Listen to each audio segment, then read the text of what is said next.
Per últim, la Maria de Reus et preguntaba la teva opinión sobre el Opus Dei.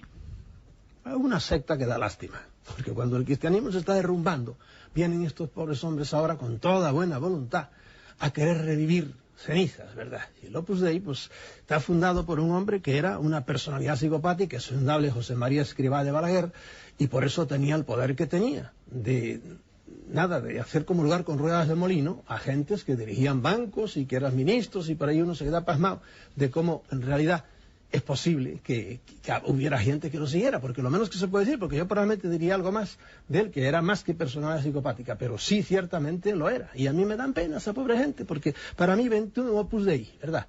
Y un testigo de Jehová, no hay nada de diferencia. El señor Escrivá de Balaguer era un señor que tenía sus ideas y las llevó para adelante, pero era un psíquico que emitía, cuyo cerebro emitía muy fuertemente y por eso era capaz de adquirir discípulos.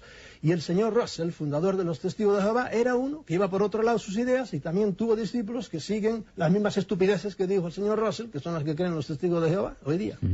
Salvador Freixedo, durant els teus 30 anys de pertenença a la Companyia de Jesús, estaves sec? Sec, ciego. Ah, yo creí que estaba seco. No, los jesuitas me daban bien de comer y de beber. Sí, no, muchos, verdaderamente yo me quedo pasmado. ¿Cómo tarda uno tantos años? Pero claro, yo tengo que defenderme de alguna manera. Los condicionantes sociales son bárbaros. Y lo que uno mama del pecho de su madre viene junto con la leche de la fe. Y si mi madre era más católica que el Papa, y si yo, como le he dicho estos días, tuve 2 tías monjas que viven todavía. Son 2 fósiles, pero todavía están vivas, las pobrecitas monjitas. Mi hermano fue padre jesuita y se murió jesuita. Mi hermana fue monja 30 años también hasta que vio la luz. Mi primo Darío allá sigue de padre jesuita. ¿Qué más? Mi padre fue casi cura, porque se salió por los pelos cuando le iban a ordenar. Bueno, mi tío, el hermano de mi padre, se murió de sacerdote. Claro, yo nací totalmente ya con un arnés encima. Y fui como un cordero para el noviciado, nadie me obligó. Me pareció que aquello era la manera más... Igual que un maometano que esté naciendo, un muchachito que esté naciendo ahora en Casablanca o en Rabat o por ahí, ponle el cuño, apuesta 1000 a 1 a que va a ser maometano. Y que él cree que libremente lo va a escoger, porque estamos condicionados y no hay más remedio. I Salvador, quina circumstància o què vas veure, què et va determinar a canviar d'actitud, a veure que estaves enganyat y que allò no era el camí? No, eso poco a poco vino. Mira, yo estaba ejerciendo entonces un trabajo tremendo, honesto. Además, yo me movía mucho con la Juventud Obrera en San Juan de Puerto Rico. Y chocaba con el que era entonces arzobispo, que hoy es cardenal. Conocía muchas cosas de dentro porque nadie conoce mejor lo que hay en la olla que la cuchara, ¿verdad? Y yo andaba por dentro de todo ese mundo y me daba cuenta que una cosa se decía y otra cosa se hacía. Yo veía cómo andaba el dinero, había un ruido de dinero alrededor del altar, muy grande, como hay en general. Y yo empecé a tener confrontaciones con el arzobispo. Y yo decía lo que creía y él, en general, porque en general el trato de los sacerdotes con los obispos los obispos más bien los tratan muy despóticamente. Y un buen día fue el choque más fuerte porque él me quiso, como decimos en gallego, asoballar, me quiso pisar. Y yo le dije, un momento, a mí usted no me trata así, me trata con respeto aunque usted sea arzobispo. De modo que si me quiere hablar aquí no me lo dice, porque era en plena fiesta, me lo dice en su oficina. Y además le dije, y recuerde, yo no me llamo René León, un cura al cual él mató a disgustos. Yo me llamo Salvador Freixedo y a mí no me gata usted amigo. Y ahí empezó la guerra. Entonces me llamó, me dijo, me quiso echar una bronca tremenda, y yo lo paré y le dije, no se exalte, que ya sabe que no se pueden tirar piedras al tejado ajeno cuando está el propio de cristal. Y yo a él, lo podía destruir, al señor, porque lo conocía cuando era párroco de una parroquia muy lejana de la ciudad. Y ahí, claro, empezó ya el hombre ahí, y yo, pues en una semana redacté yo el libro Mi Iglesia Duerme. Salvador, venen les notícies de la 1, després continuem a Sintonia Alfa parlant dels dominadors de la raça humana. Tu has conegut personalment a molts senadors arreu del món, sobretot a Mèxic, al Triga Aguirre, a Pachita, a Ivan Trilla, a tants altres homes que feien miracles amb els pacients. D'on tenen el seu poder aquesta gent? I no creus que aquesta gent se'ls ha donat un poder benéfic? Vamos a ver, el poder a muchos les viene de sí mismos. Hay todos somos pilas, diríamos, y tenemos como una pila normal o una batería que no conozca, pero hay pilas para linternitas y hay baterías para coches. Una batería y una pila son la misma cosa, nada más que en tamaño difieren. Hay gentes que tienen pilas y hay gente que tienen baterías. Esta batería, ¿pero de qué? De una energía. Una energía sí que es benéfica, indudablemente, para cierto tipo de enfermedades, para cierta gente. Pero mira, ayer mismo lo comentábamos, y eso, vamos, lo he visto yo ya muchas veces. Hay psíquicos que a lo mejor ni saben que lo son. Personas que no se dedican a curar ni nada, que van a una casa y las plantas, o que viven en su casa y no pueden tener plantas porque secan las plantas. Y en cambio, la mayor parte de los psíquicos, las plantas se dan muy bien. Tanto que yo, y se lo digo a los oyentes, cuando entran a una casa y hay unas plantas enormemente frondosas, sospechen de que allá hay un psíquico en esa casa. Puede ser que no, que es una persona que cuida mucho las plantas, está en un sitio muy bueno, le da mucho sol, etcétera. Pero puede ser que no sea eso, sino que sea que hay alguna persona que solo con el pasar hace que las plantas reciban esa influencia benéfica que sale de él. Muchos curanderos, el poder que tienen de curar es que emiten un tipo de microondas, super microondas, que produce su cerebro. Otros, la energía les viene de fuera, se la dan, y ahí entramos ya en contacto con las entidades.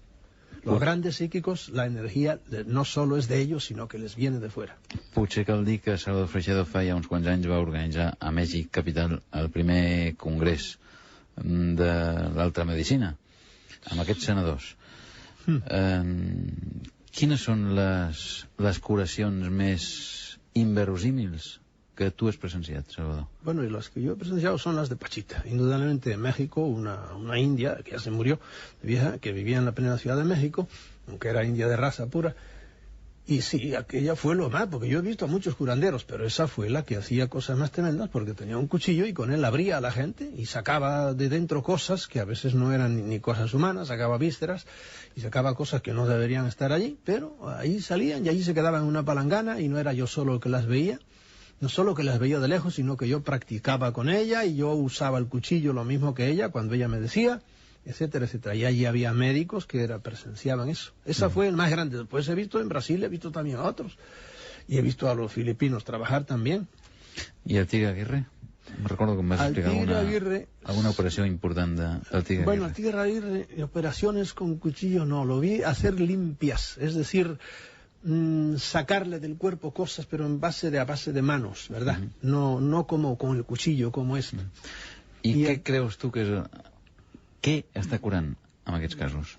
¿Qué es lo que cura? Por ejemplo, en el caso del Tigre Aguirre, en el caso de Pachita, son las entidades, estos seres que, aquí para horror de los llamados ufólogos, yo los identifico con los que andan en los platillos. Son un tipo, a lo mejor no son exactamente esos que vienen ahí, pero son entidades no humanas que tienen más poderes que el hombre y que son invisibles, y que a algunos les da su juego, su deporte es interferir en la vida humana y meterse dentro del cuerpo de un hombre. Una posesión.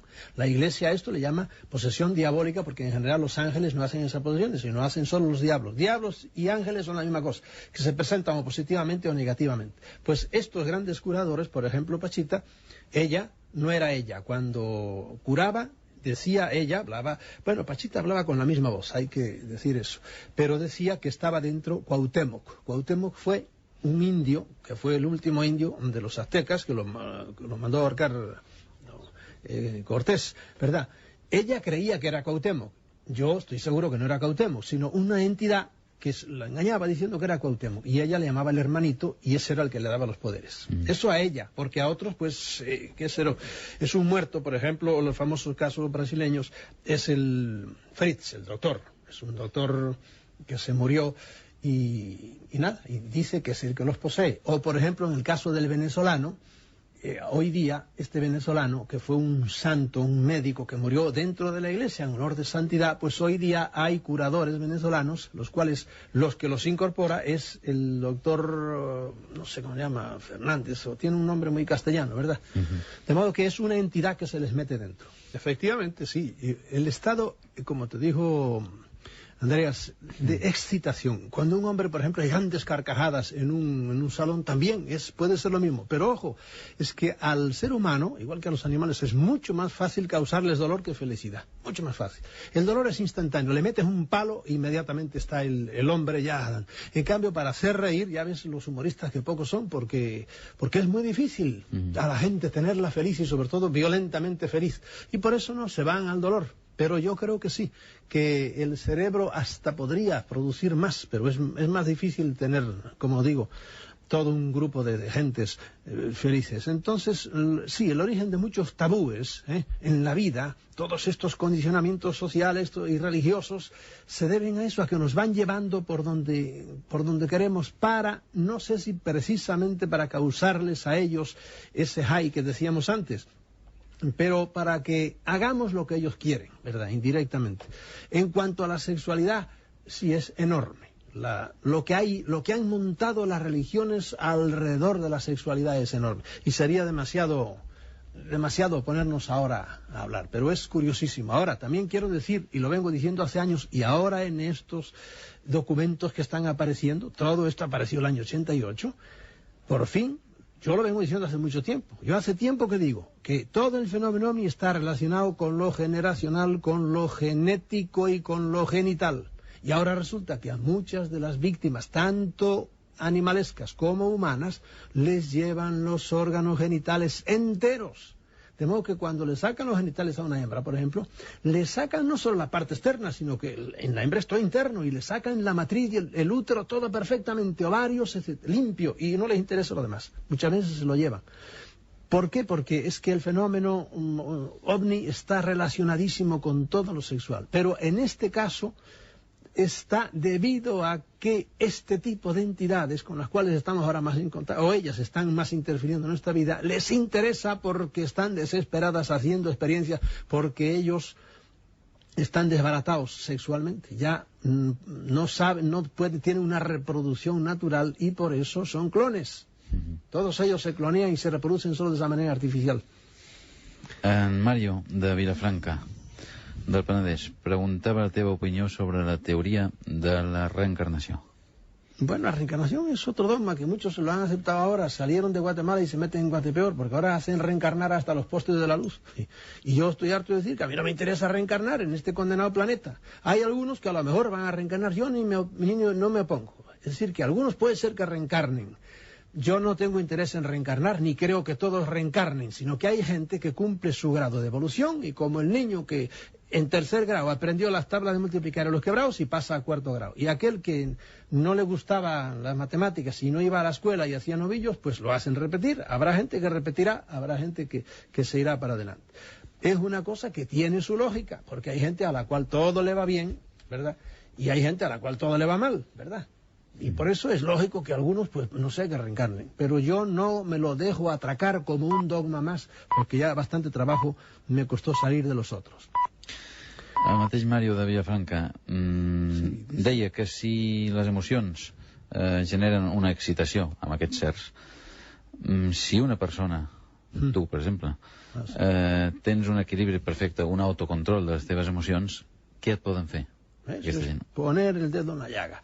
Es decir, que lo que hay que hacer el hombre es que tiene que ser un ser equilibrado. La mejor defensa, eso lo digo yo en mi libro Defendámonos de los dioses, una de las defensas es evoluciona tú, crece tú, hazte un hombre armónico, vive en paz, y es muy difícil que te entre ninguna de estas cosas. En general, este tipo de entidades, a través a veces de sus alicates que tienen aquí en el mundo, que son todos estos líderes de sectas, por ejemplo, ¿a quién agarran a las sectas? A los pobres muchachos que no saben qué hacer, que están aburridos, que están deprimidos. Esos son los que caen en todo tipo de sectas y en todo tipo de errores. De modo que la mejor manera de defenderse de estas entidades es ser uno firme, es decir, tener una personalidad evolucionada, y entonces pues no cae uno en estas tonterías. Es una de las maneras que hay de defenderse. Parlant precisament d'aquest tema, en Manolo, de l'Hospitalet de Llobregat, preguntes què en saps actualment de l'IPRI, sí, del Institut Peruà de Relacions Interplanetarias. Bueno, pues hace poco anduvo Carlos Paz por ahí, y yo no sé si anda todavía por aquí hablando, y siempre ellos siguen con la comunicación. Estos, a mí me dan algo de pena, porque ellos creen todavía, siguen creyendo que todos los hermanos del espacio, como ellos les llaman, son los cósmicos, vienen en plan de paz todos, y no hay tal, la mayor parte de Dios, y vuelvo a decir lo que dije al principio, no son ni buenos ni malos, pero vienen a usarnos.